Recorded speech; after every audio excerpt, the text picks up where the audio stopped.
Hi, everyone. Welcome to the alternate point of view. My name is Tracy Lee. Don't forget to hit that like, subscribe, and share button. And now that that is out of the way, let's talk about Jordan Henning and the horrific crime he did of taking his wife's life, Ashley Henning. This trial is finally over with the verdict, but we still have to wait on the sentencing. But let's get into what in the world happened throughout the rest of this trial and the bits and pieces that we're still getting in. So I cannot show you the rest of the video because it is way too graphic for my channel. And y'all, I ain't bringing in enough money like Court TV is to show y'all that horrific video. And I really don't want to because it's actually too awful to Ashley's memory, and I don't want to show it. I actually, I can't watch it, to be honest with you. It's really, really bad. I do want to hear the audio. I can't really understand the audio prior to what happens to Ashley. I don't understand really what they're arguing about, what they're saying, or what he's saying. What I'm trying to understand is what he's saying or what in the world caused the jury to come out with the verdict that they came out with. So if y'all have not heard the verdict, let me tell you. Jordan and his defense team were going for this emotional distress claim. He was claiming basically the same thing that women claim with this battered spouse syndrome, okay?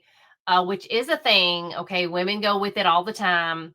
And for some reason, it's just kind of for women. So now the guy, Jordan Henning, is using this emotional stress situation that claiming that Ashley abused him for years, claiming that she was grabbing him by his testicles and dragging him 10 feet across the room, that he was emotionally abused, that she would call him names, that she would say he was less than a man, that she would say, she didn't love him, that he was not worthy, all of these things. And I could not understand that in the video. There was a lot of cursing happening, and a lot of it was on his end. From what I could tell, there wasn't a lot of coming from her. It was mostly coming from him. So a lot of it was bleeped out of the video. So I could not hear Ashley cursing at him. She was yelling and her voice was raised, but it was mainly her trying to get him to calm down. It wasn't her saying ugly things to him. It was her trying to understand why he was being so ugly to her. Now, again, he is claiming that she was abusive to him. So maybe this was his supposedly, allegedly, I'm not really sure, his time that he finally put his big boy pants on and decided he was going to stand up to, whatever. I don't know. I don't really buy it, as you can tell. So, also, if you can see the size of him, and I'm not trying to say that, the size of the guy matters or whatever. Okay, maybe I am. But I mean, he's twice the size then as he is now. I mean, come on. And I understand they're both in the military, but seriously? Like, he's trying to claim that she drug him 10 feet. And I'm going to play some of his testimony where he is acting quite pitiful on the stand, but his doesn't even have crocodile tears. I don't even want to say that. His crocodile tears, he doesn't even have tears. Okay, he's kind of crying, but he doesn't have tears. He has tears when he talks about his son, but not when he's talking about Ashley. The things he does to her is just horrible. Like, he pew-pews her initially, then the weapon jams, and then he goes back and he reloads and goes back and pew-pews her more, and then he spits on her. That is a huge issue for me. So, y'all, it's awful. And the kids are in the house. And when he gets on the stand and we play his testimony, I just want to point out several things in his testimony. So I'm very shocked that the jury came back with guilty on manslaughter, not red rum.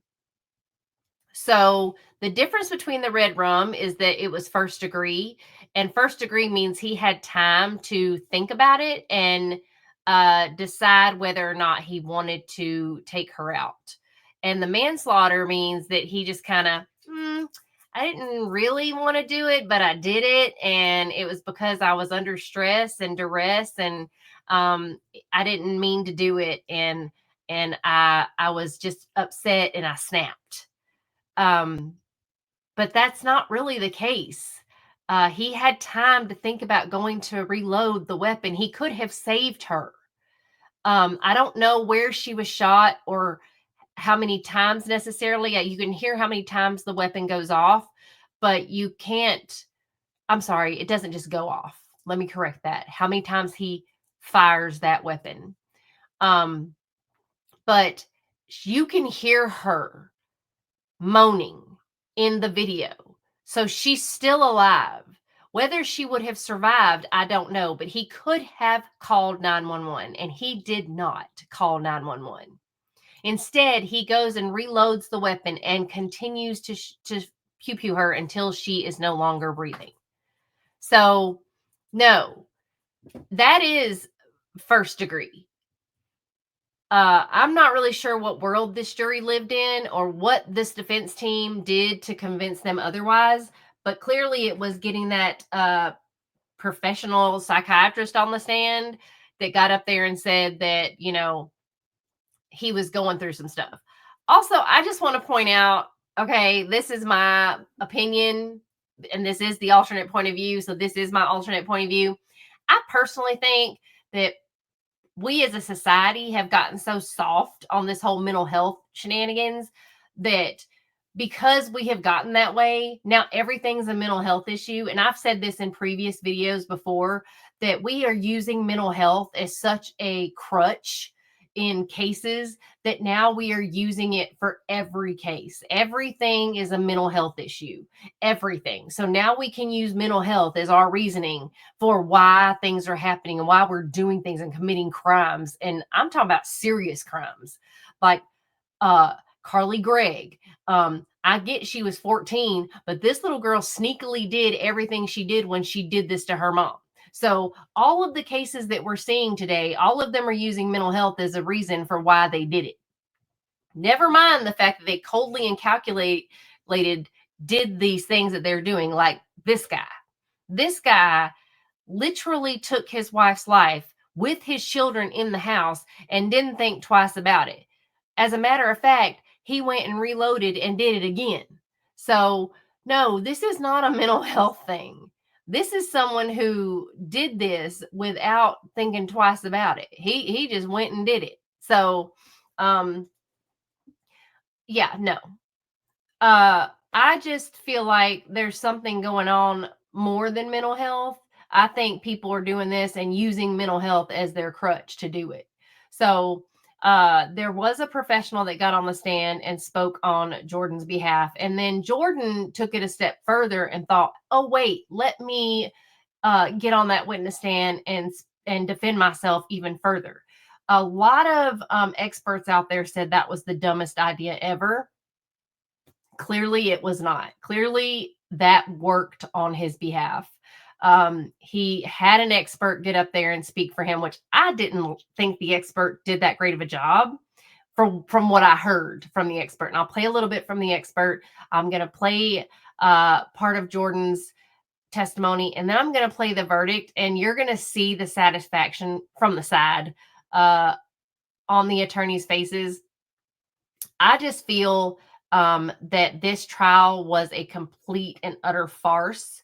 I just don't know how the jury got this as a manslaughter and not a murder. I want to hear from you guys what your thoughts and opinions are on this. I have a lot of other thoughts and opinions, but I just think that okay, I don't want to make this um, necessarily about race, but strategically is what I want to make this about. Strategics. Okay. So I think the defense was very strategic about this, and it's always about strategy when it comes to the courtroom. Okay. Um, the defense did a very good job as far as using what they needed to use. Okay. Um, Ashley and Jordan were in an interracial relationship. Obviously, Ashley was black, Jordan was white.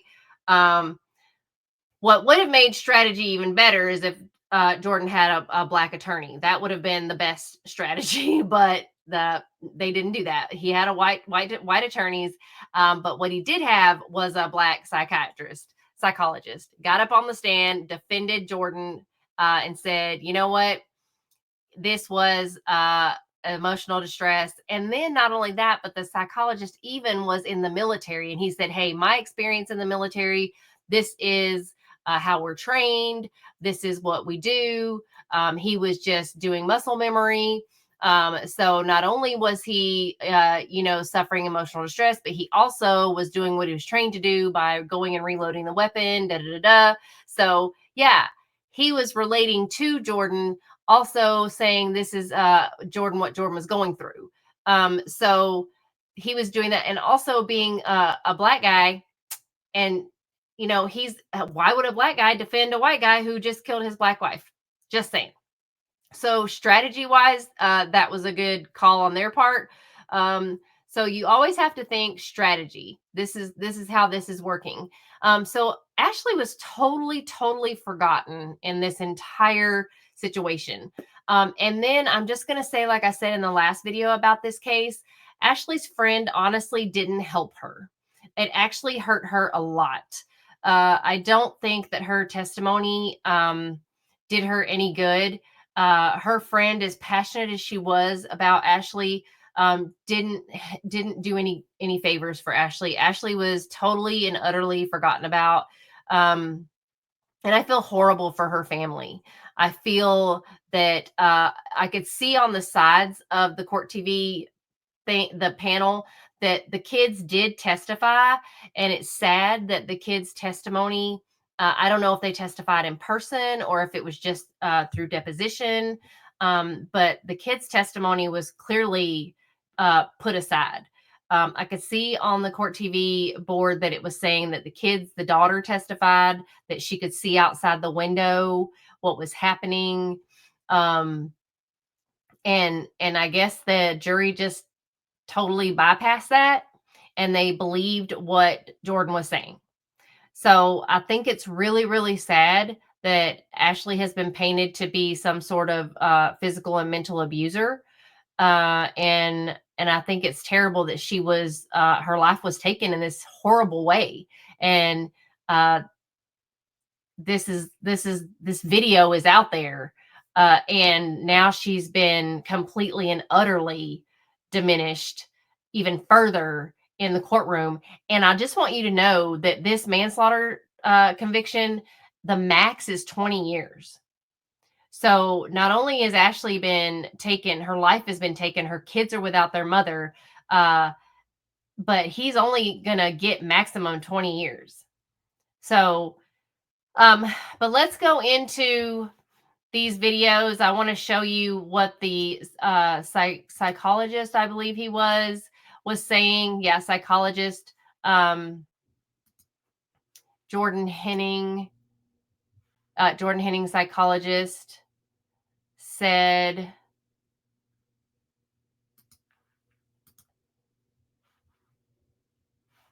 and he is Justin Anderson, and he was saying he could totally relate to this stuff, and he had read. What's kind of getting me is that he didn't actually I don't think he really talked to Jordan. He just kind of read some stuff. Um, it's just kind of baffling. He read his records. Also, Jordan's never been to combat. I think I said that in the last video. He's never seen combat. He's been to some training, uh, but he's never seen combat. So it's bothersome to me that the defense, this is something else. The defense is trying to compare Jordan's training to combat. And another thing, too, is Ashley's his wife, not some freaking enemy that he would be fighting as if he were in combat, or even as someone that he was training against. This is his wife. So I don't like that they were comparing that situation. I can't believe the jury bought this. So let me know what you guys think about this, because this is absolutely nutty. Reflexively, almost. So in his records, you'll see some training for reflexive fire training, right? And a lot of weapons training. And what that is the way the Army trains, or the way the military trains, is that they want it to be second nature. They want it to be something you don't have to think about, something that you just do. They train for what they would used to call muscle memory, so that when you're in a high stress situation, in a place where you can't think rationally, that kicks in, right? Well, let me use this example, Doctor, and I'll let you continue. But if I'm in the National Training Center, you're familiar with that? Yes, sir. I call it combat school. Mm-hmm. Or if you're in actual combat, and there's somebody over there shooting at me, I don't really have time to consider, well, I wonder what kind of guy this is. How many children he has. For sure. Do you have time to do that? No. And this is for the reflexive. Well, yes. So that's where the reflexive comes in. Again, it's training for automaticity or reflexivity, so that you are responding. Your body's responding, and again, it's muscle memory. It's like pulling on more procedural memory versus more declarative memory, where you're doing a procedure, you're doing an overlearned act. And for example, in weapons training, you learn, you do hours and hours of drills and things like that, so that so if you have a weapons malfunction, you perform a certain task, you perform sports, right? Which is how you clear a weapons malfunction, and you do it over and over and over again, to the point where when something happens, you just kind of go through it, and you're not actually thinking about it in a declarative way, in a way that you can describe. You're just kind of procedurally doing it. Kind of like if you're driving a route that you've driven over and over again. Your mind can wander, and you're still going on that route. So you don't have to think about it as much, or riding a bike. The triggering events that you discussed, well, strike that. Are you aware that Jordan Henning has been to the National Training Center or Combat School 9 separate times? But yes, I've been told that. And as you know, the fact that he had been so many times, well, first of all, is that a lot? It's a lot. Okay. The fact that he has been so many times, that heightened his reflexivity, as you call it, especially when you perceive a threat. Yeah. I think the more you do it, the more reflexive it becomes, the more ingrained, the more muscle memory kind of kicks in. Doctor, again, after we've gone over these documents, tell us again what your opinion was, please. My opinion was that on that day, that Mr. Henning experienced this extreme emotional disturbance, just based on, again, not a flashpoint, but just kind of a gradual building of stressors and triggers, again, from the family stuff that was going on, the alcohol, possible testosterone, the altercation in his backyard, and eventually it led to that disturbance. Yeah. And Doctor, the materials that you reviewed and you relied on, are those the usual and customary materials that people in your profession rely on? Yes, sir. Okay, thank you, sir. So an extreme emotional disturbance. That's what they're trying to say he had, an extreme emotional disturbance. And he's also saying that it's just like muscle memory to do the if the weapon jams, to go reload it. Okay. So I know a lot. So I know a little bit about weapons, okay? And I know if your weapon jams, okay, first of all, if your weapon jams, your muscle memory is not to go and reload it, okay? It's to figure out what is wrong with it, And if you're in a combat situation and your weapon jams, you're not going to go reload it. You are going to, first of all, you have more weapons on you. You should. And if you can't get that one working, you'll have another weapon. You should. But you won't like reload that one if you have another weapon. Or you should be trying to figure out, like he did. He did try to figure out what was wrong with that weapon. He did fix it and he did reload it. So there is that. But he didn't have another weapon, so he did fix that one. He did reload it. So there is that option as well. So I mean, there's several options, but yeah, if he didn't have another weapon on him, he would fix that one and reload it. So, but it is kind of like muscle memory. But the thing is that he wasn't in a combat situation. And also this extreme emotional, whatever he's calling this,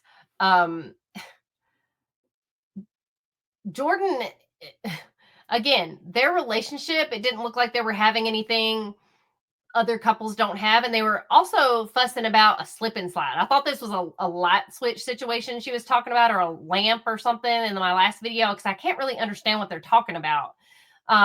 But apparently they were talking about a slip and slide that Connor was supposed to put up. And that's why he was hollering for Connor. And I guess what it all amounted to was that he had told Connor he had to put up the slip and slide. And apparently Ashley was calling Jordan to put up the slip and slide. And Jordan was saying, why are you hollering at me to put up the slip and slide? Basically, I told Connor to do it. And Ashley was like, just take care of it or what have you. And he was like, no, Connor's going to do it. And he was hollering at Connor to get it done. And I guess Ashley was like, what's the big deal? Just pulling the slip and slide. And then, of course, that caused a big fuss.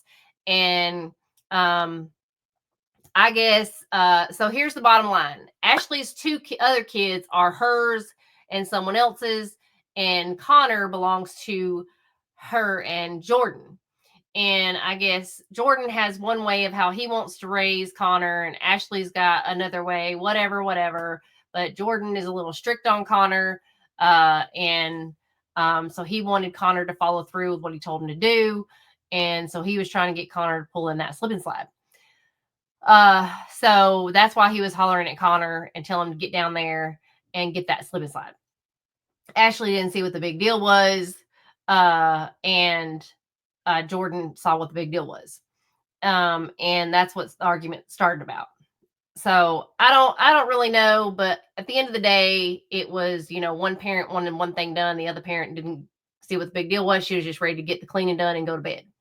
Yeah. And he, at the end of the day, he ended up taking his wife's life over it. So, but we are going to watch some more videos and see, Jordan get on the stand and speak in his own defense. And this is going to be interesting because, what do you say to those things, no audio in the video? They're horrible. They're disgusting.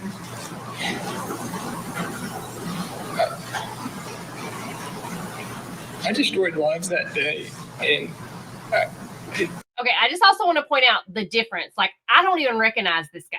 Do you recognize this guy? He looks nothing like the mugshot guy or the guy in the video. Just pointing out, I don't know who this guy is.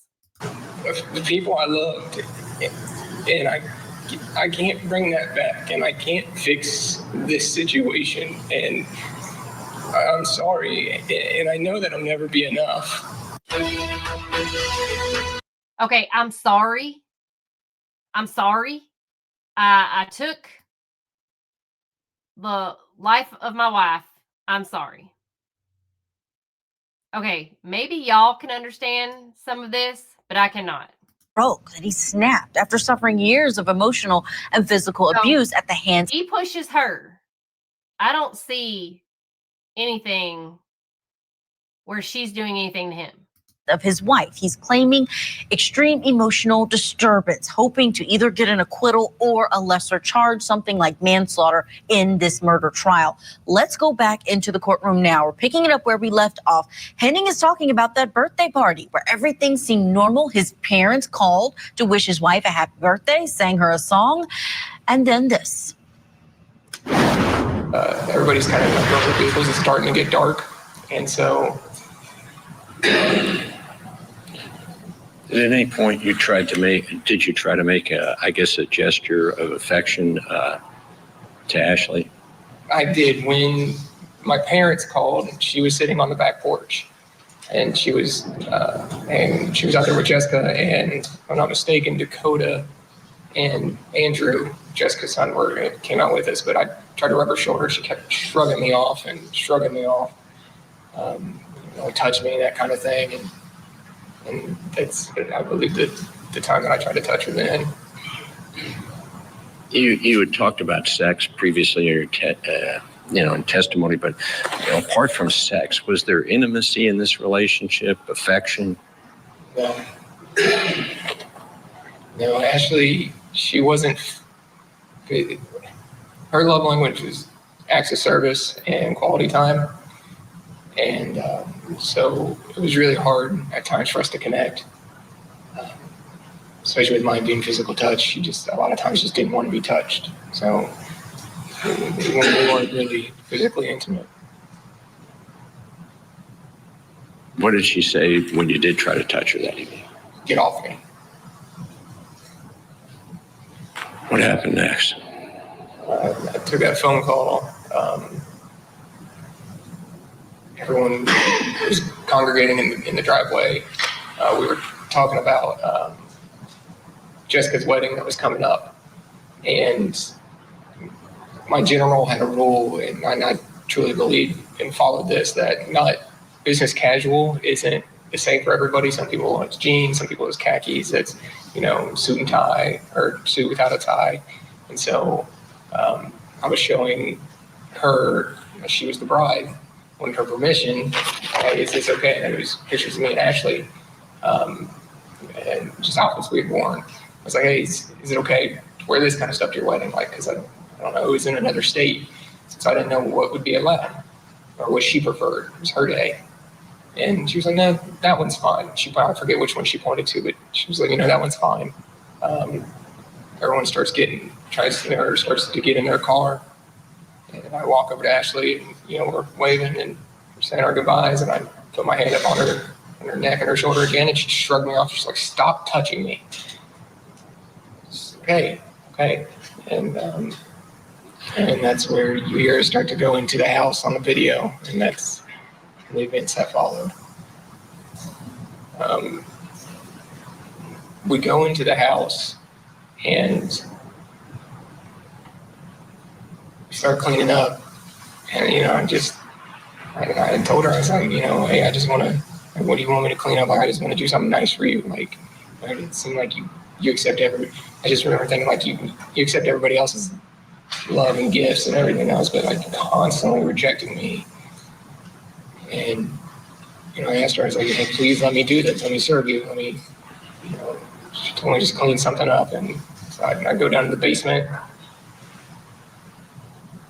remember taking glasses down to the basement from the bars.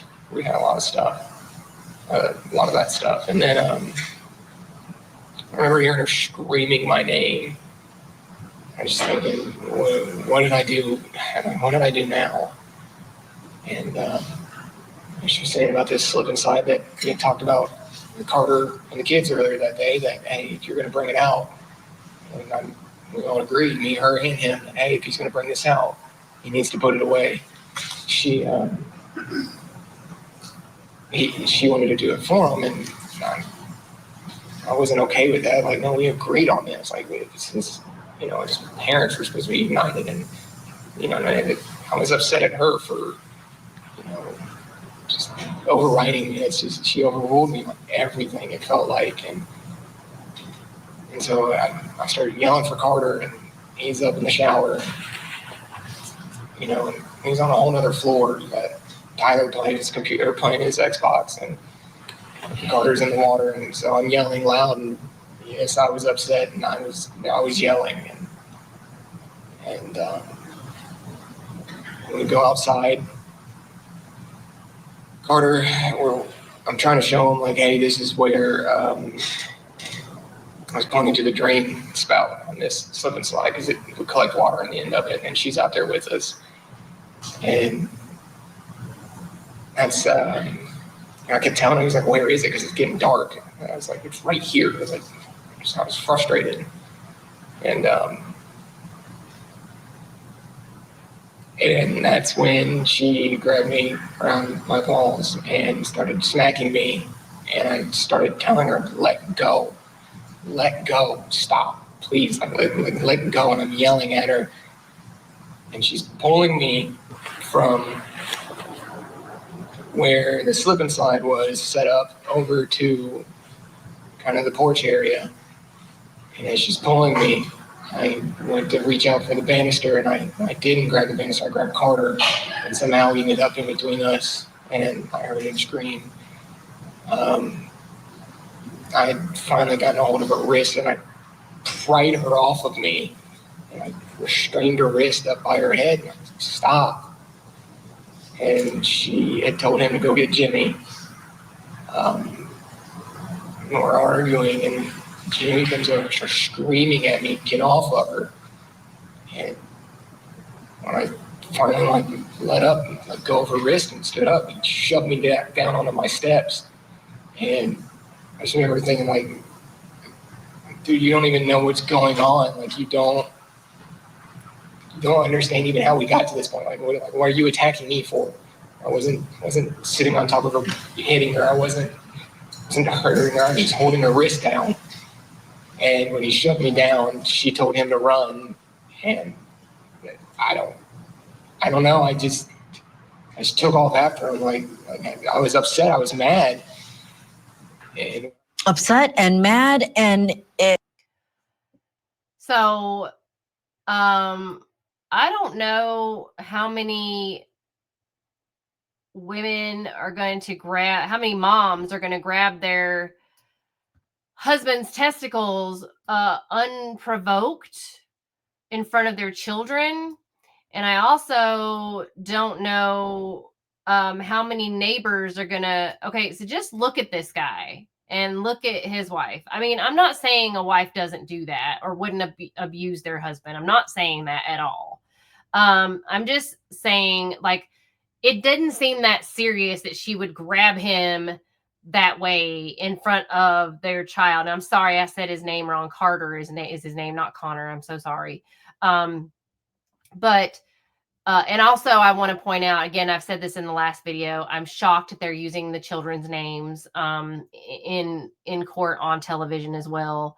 But he doesn't look anything like he did then. He looks very believable right now, if the crime weren't so heinous. But he does look like a very meek guy. He looks, like he could be pushed over, but he's not pushed. He's not a pushover. He has, I mean, and the children didn't attest to any of these situations. Even her friend, when she testified, if you piece this all together, even her friend said that he was never showed any anger or anything like that, other than the time that they drank too much at the game. That they never had any type of situations like that. They never had any situations at all like that. She did mention the whole sex situation. Clearly, that was not Ashley's love language, to be very affectionate that way. I don't know if you guys have ever heard of the love language situation, but you guys might want to take those tests in your relationship. But everybody has a different love language. Clearly, Jordan's is affection, and hers was not. Everybody has a different love language, but clearly he wants to have sex all the time, and she didn't. So, I mean, he's always wanted her to touch him, and she finally did, according to him, allegedly. So, but I just don't see that the situation would provoke her to do that to him. And clearly, if his neighbor came over and took him off of her, he was doing something to her, and you could hear her on the video telling him to stop. So it was obviously him doing something to her. I can hear bits and pieces in the video, but I can't fully understand everything they're saying because he's doing a lot of cursing at her, a lot of ugly language to her. She's not doing anything to him other than trying to get him off of her. He's doing a lot of yelling at her and saying ugly things to her. So it's not her. I really don't know what the situation is, but I can hear in his testimony a lot of him saying, I was mad. I'm mad. I'm mad. So it's not him, you know, or her. And he's not crying, by the way. There's none of him crying. There's no tears. Just stop. And finally he was tapping my leg, and I let him go, and he was like, I'm grabbing my fucking gun. And I don't know, I was scared. I took off as fast as I could upstairs to my room where I had my pistol. And I remember grabbing my pistol and my spare magazine and just thinking, like, this is how I'm going to die. Like, my friend is going to kill me. And I ran back downstairs, and I didn't know where he went. I didn't know if he had left the property. I didn't know. And so I'm outside, and I was just mad. I was scared. I don't know. And I just remember seeing him and Chris Becker and Chris's truck pull up, and Chris Becker. So this is where it gets very choppy for me because this trial has not been on live, and it's only been bits and pieces. That's all I'm going to play of his testimony, but I just want you guys to see his demeanor, his behavior, and let me know what you think of it. He is saying a lot about how mad he is, and he went upstairs, he says, and got his weapon and his extra magazine. I didn't see in the video, and I'll play you a little bit of the video, but it sounds to me like apparently he has a weapon outside. But I'm not going to play you the portion where he actually does what he does to her because I just think it's really awful. Maybe you can understand what they're saying. I cannot. But the verdict came in, and I just find it odd that that, I guess, is what led them. I don't know. I have not heard all of the trial, as I stated, and I don't know if anyone else has, but they came back with manslaughter, which is shocking to me. So they came back with manslaughter, and now we have a guy that's going to get less than 20 years for taking his wife's life. And that is shocking. Ladies and gentlemen, foreperson of the grand jury of the jury has the jury reached a verdict? Yes, sir. All right. If you'll hand that verdict to my bailiff.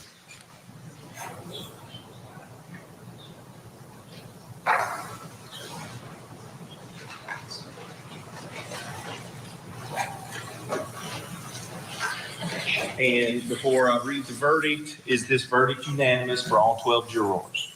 All right. I'll ask the defendant and his counsel to please rise.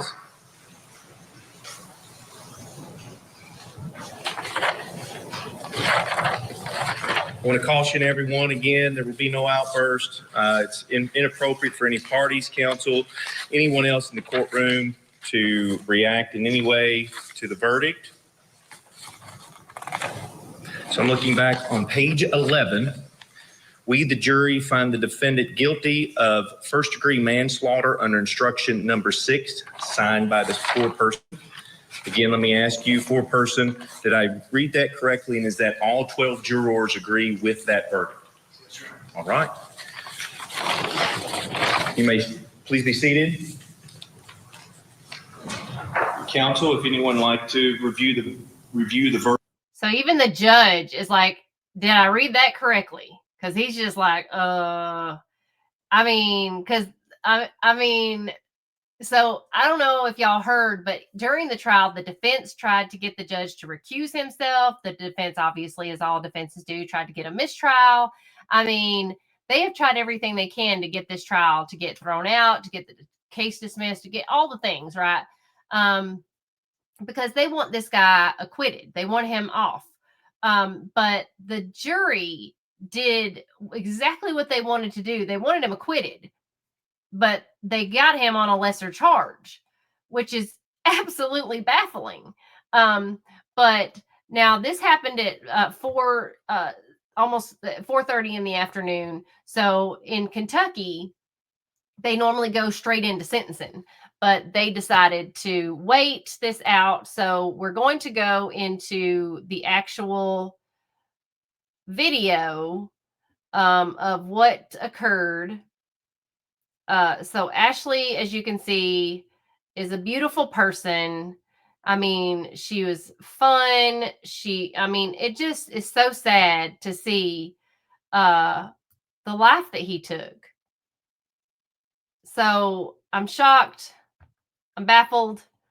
But I want to see if y'all can make out anything that's being said in their argument. We would go right to the. In the video, like I said, I'm not going to play.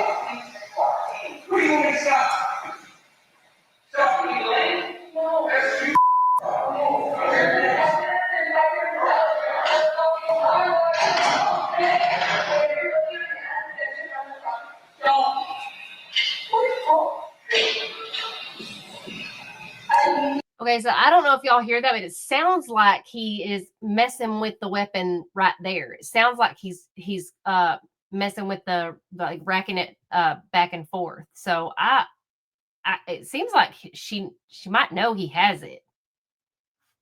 So I can see he's saying like, I just want you to love me.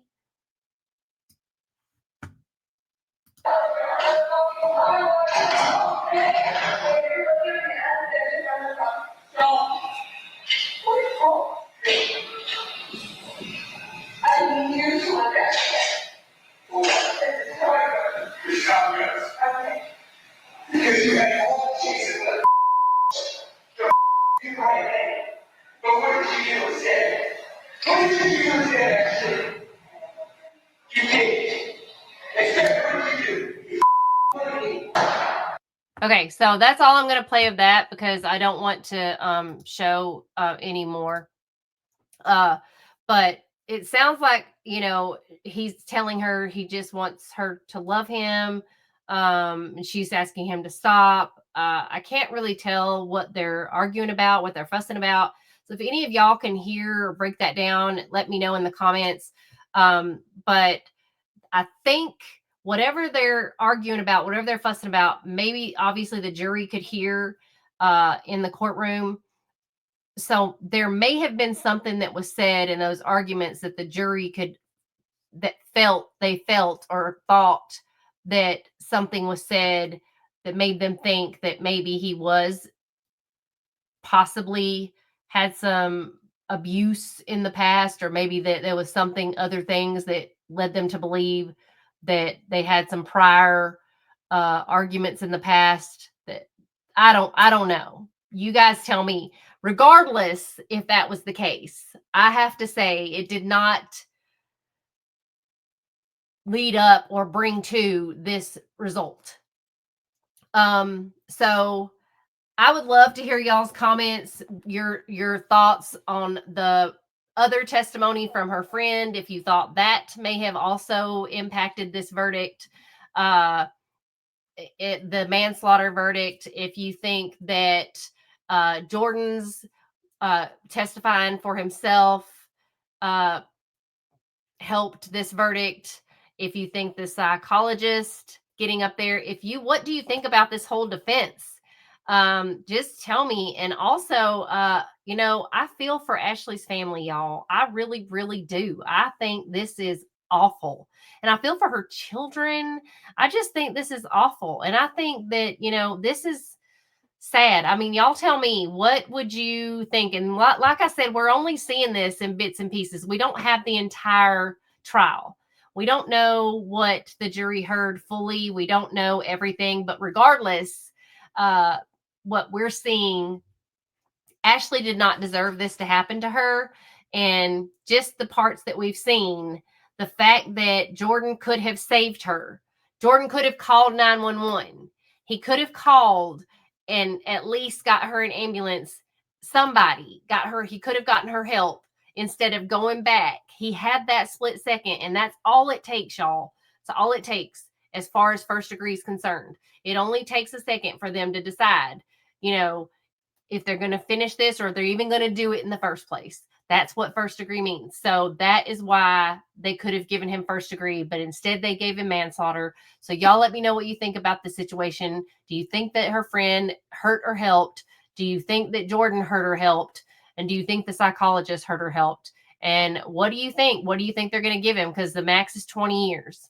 So they're going to listen to the sentencing stuff tomorrow, and they're going to give him a sentence. So let's see what they come up with. Thanks for watching, and don't forget to like, subscribe, and share.